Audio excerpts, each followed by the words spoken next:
Welcome to the Artesia Fire Department, where, of course, we serve the community of Artesia. My name is Firefighter Josh Fodge, and I'll be taking you around the station today and showing you some things. So right here we have our engine 4, and so this is our fire truck. We take this to, of course, structure fires, dumpster fires, grass fires, anything like that, because this is what carries the water. This is where the driver sits. Of course, this is where he controls the lights and the sirens. Right back here is where all the firemen sit. So all their gear's back here. Of course, their seats, everything that, well, a little bit of everything that we would need to go inside of a fire. We have radios, our SCBA bottles, all of that good stuff. So this is where the cool guys get to ride. Right here is one of our compartments. These are our other tools that we can use to go inside of a fire. Right here we have a TNT tool. It's got an axe on one side, a hammer on the other side in case we need to break anything, go through walls or anything like that. This is a hook, pull ceiling, anything like that. Right here's the fun part. This is where we have our hoses. We have one that comes off the driver's side and another one that goes off the lieutenant side, so the officer side.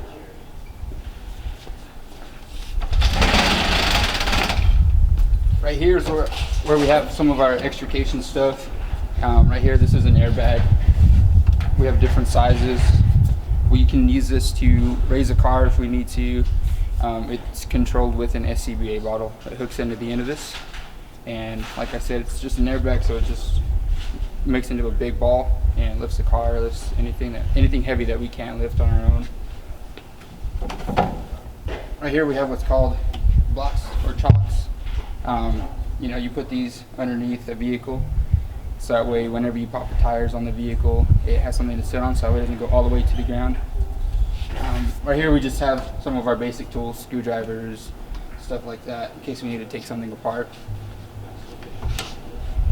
Right here we have extra bottles for our SCBAs. That's all this compartment does. In the next compartment we have extension cords. We have a bunch of cool little tools. We have drills, some saws, anything like that. It's all controlled by DeWalt batteries. It's all battery powered. Of course, here we have our extrication stuff. Back here we have more hoses, just in case we need to get more lines on the ground.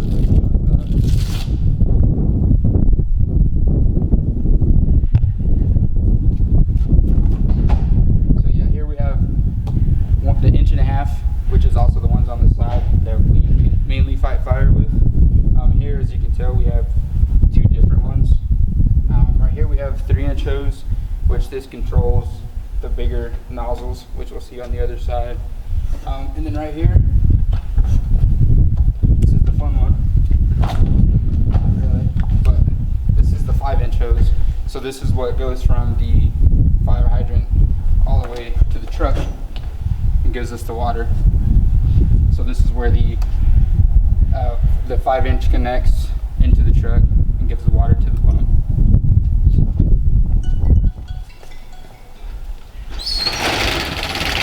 But here's our pump panel.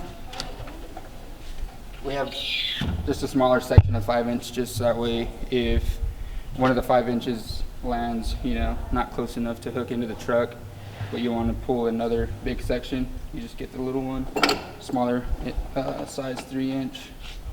And then, like I said, this is our pump panel. This is where we control all the pressures and everything like that. We can see how much water we have, how much foam, and everything's digital. So,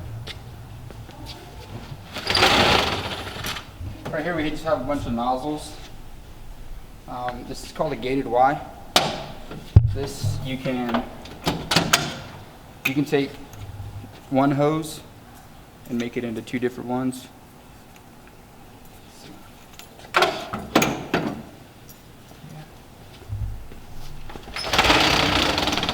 Right here we have some of the fun tools.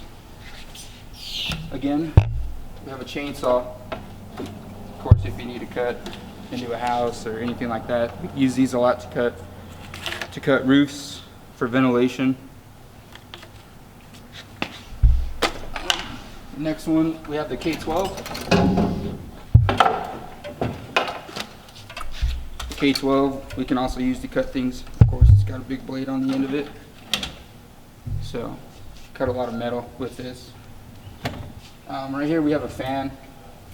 It's mainly for ventilation. Put this at the front door. Put this at the front door, and if you have a vent hole, like I said, with the chainsaw coming out of the roof, you put this at the front door, and it's positive pressure, so it pushes all the smoke out of the hole. So that way the visibility in the house gets more clear, and so that way we can see.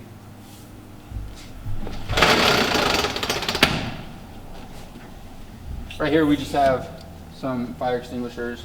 This is called a water can. It just mainly has water in it, along with some soap type stuff. Can't remember exactly what it is.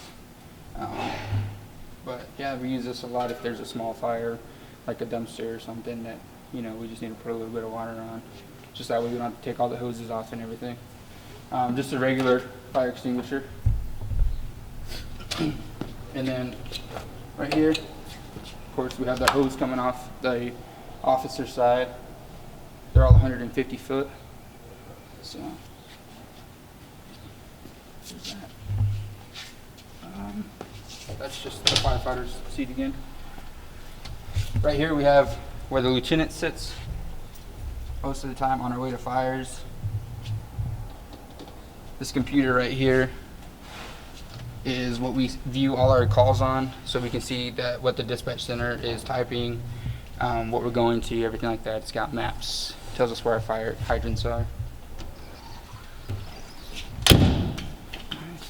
So we'll come this way. We'll go check out the ambulance for a minute.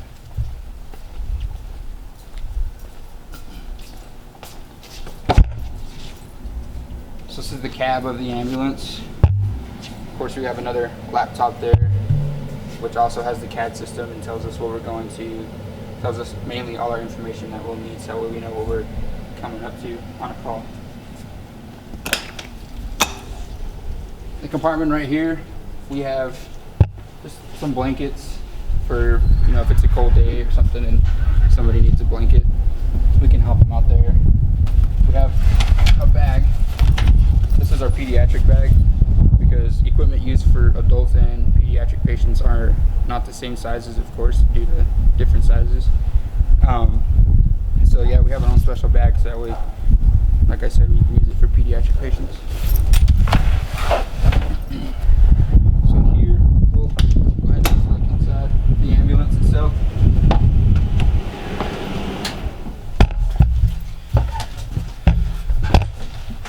So right here we have what's called our blue bag. It just has a bunch of medical stuff in it. You know, our kit right here, we can take people's blood sugars with, just poke them in the finger, put it on the end of this, it'll read it, tell us what their blood sugar is, too high, too low, just right. If we keep going, it opens up to a whole bunch of different things. We have a camera here, of course it's video. Lets you see inside of people. If you have to look inside their throats and stuff, of course you go in through the mouth. It's called a King Vision. And it just, of course, has a camera at the end of it, so you can see.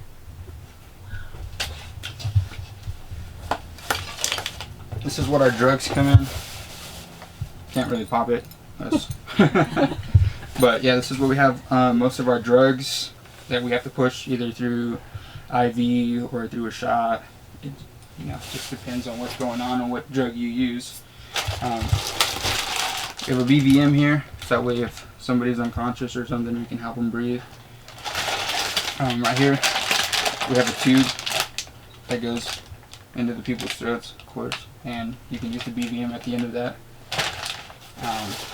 Right here we have an X collar, so any trauma patients, vehicle accidents, or falls from high distances or anything where you want to keep C-spine precautions, you put this, of course, on them, so that way they can't move their head or anything like that.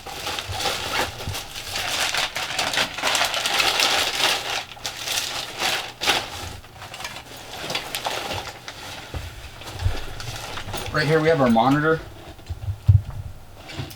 This helps us take vital signs, you know, tells us people's heart rates, tells us their blood pressure. Let's see if it'll turn on. When you turn these on, you always want to make sure that it says self-test passed. Because if it doesn't, that means something's wrong with this, and when you go to a call, you probably won't have something that you need specifically. So, yeah. So here, of course, we just have a bunch of little necessities that we'll need depending on calls, all of that stuff. Also on this side, we have a nasal cannula, of course, to give people oxygen.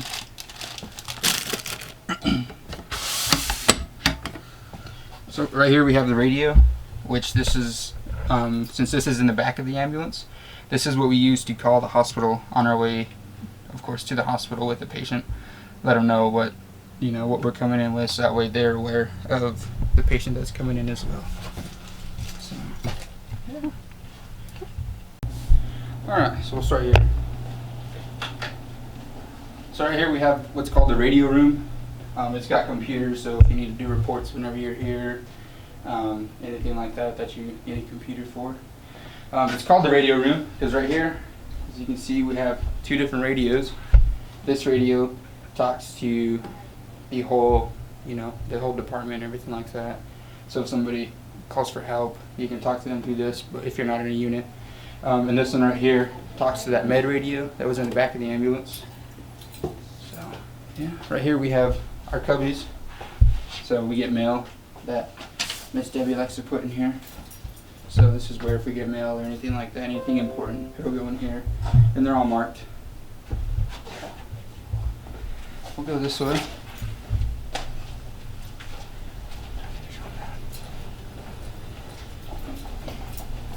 Right here we have what's called the janitor's closet. Has all our cleaning supplies in it. Mops, vacuums. So yeah, most of our supplies to clean the station with. We can keep going. We have our EMS supply room. This is where all the fun stuff is.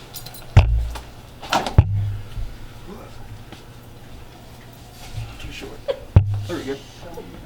So this is where all our EMS supplies are for the ambulances. So if you use anything, you can come in here, grab it. Right here we have a bunch of drugs. This is our candy machine. We can't use it like a candy machine and get whatever whenever we want. But yeah, that's where all our drugs are stored.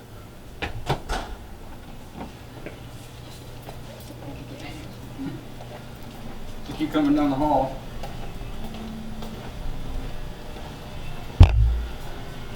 First we have our dining room. There's a table, there's three of them. Then chairs, this is where we eat dinner, lunch, breakfast, whatever. We'll go this way. Of course we have our kitchen.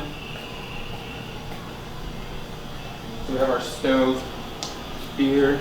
Each shift has their own pantry. So there's 3 shifts, so there's 3 pantries that have shelves in it and refrigerators. We need all of this because we're on shift 48 hours straight, so we're here for 2 full days, so we can't go home, anything like that. We can go out to eat and all that, but that's why we need all of this, is because we're stuck here for 2 days. We come this way. This is my favorite part. And here we have the movie room, where after 5 o'clock, we can kick back and relax, recliners, we have our big screen, watch our movies and stuff on a projector, got surround sound, all that good stuff. There's like a movie. We don't even get a couch.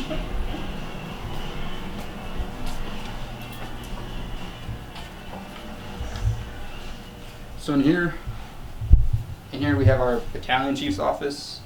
The battalion chief is the guy in charge of the whole shift that's on at that time at Station 1 and at Station 2. So this is his office. Of course, he gets his own office because, you know, he needs stuff to do.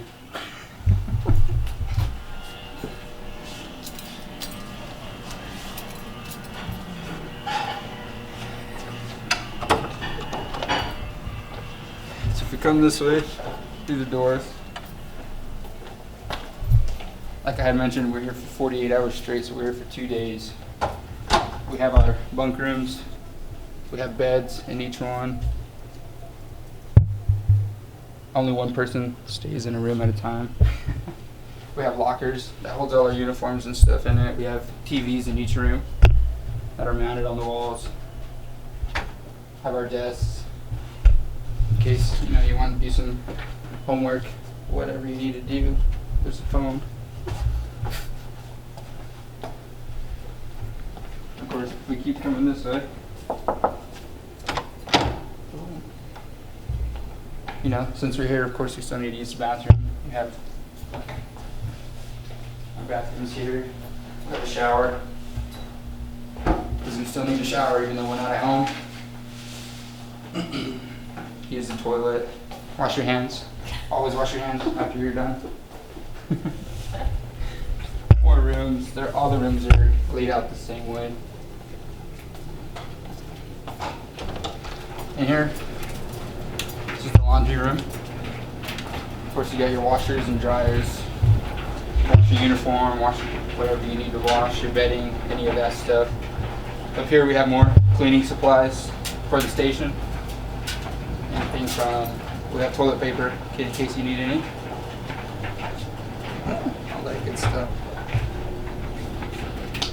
So of course, as firemen, we need to stay physically fit. So this is our weight room. We use this with, of course, the police officers, everybody that's in this building here. We have different weights, different machines to use. You can do mainly anything, upper body, lower body, your core, all that good stuff in here.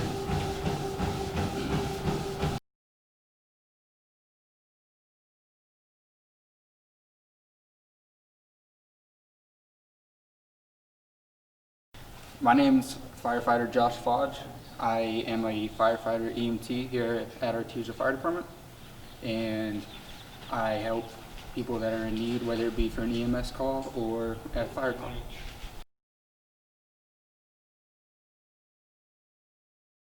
My responsibilities are to, of course, take care of patients, so patient care. At a fire call, it's to put out fire, catch a hydrant if I need to, which the hydrant gives the fire truck water, and yeah, say put people's houses out. The tools that help us do our job, right here we have some extrication tools for like vehicle accidents or anything like that, really. Right here we have a generator which runs all these tools, which I'll explain these here in a second. Right here we have the hoses that connect to each tool. It depends on which one you're using, and they just connect here to each other. And like I said, it gives it the hydraulics to be able to use them. Right here we have what's called a combi tool. This can be either used to spread something, like if we need to pop a door open to a car, or to cut posts on a car. Right here we have just the heavy spreaders, which this is mainly just to spread, not cut. This is like for, you know, bigger things that the combination tool can't get. And then right here we have just the cutters.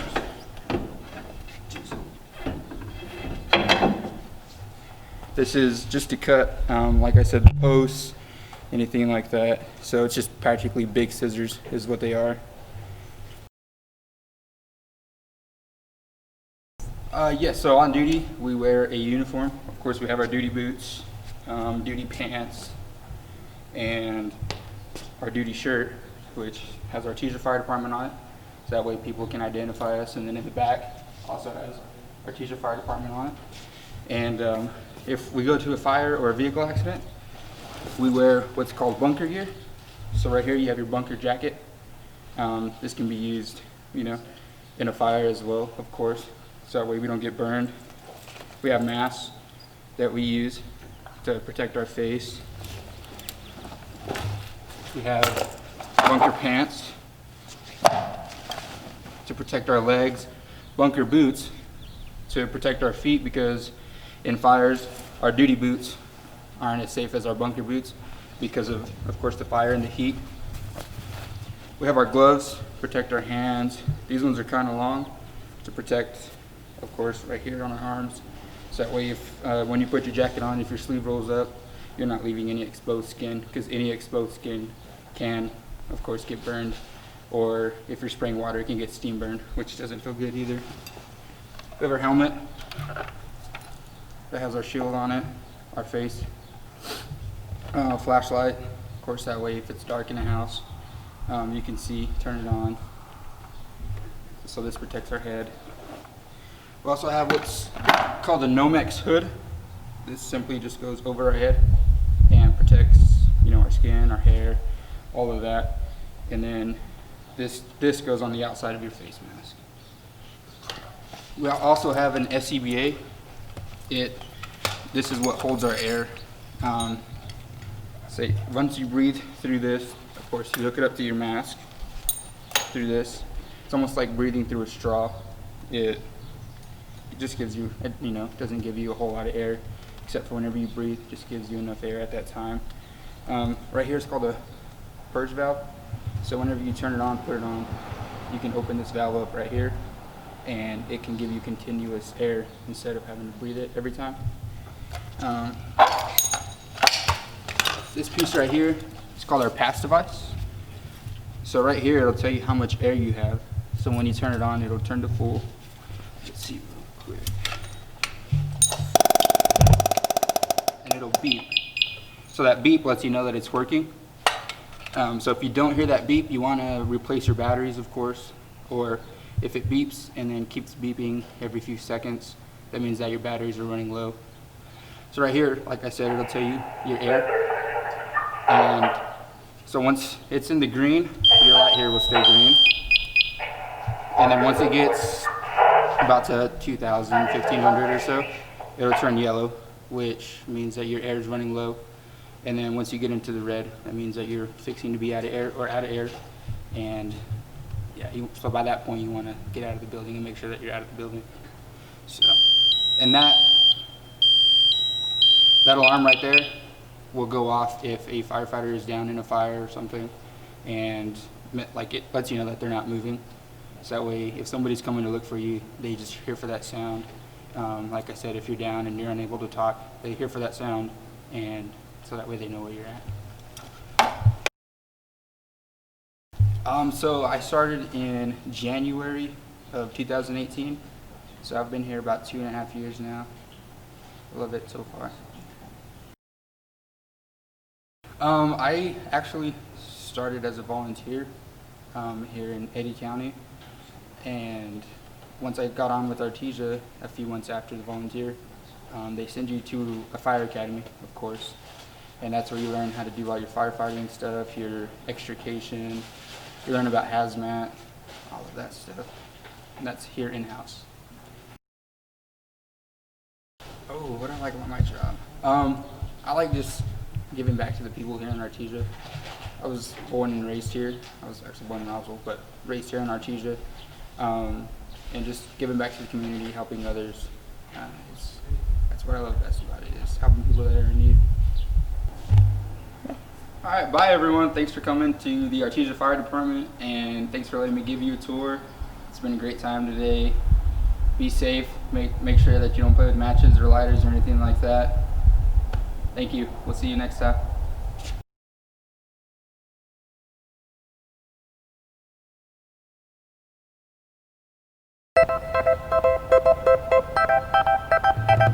Thank you.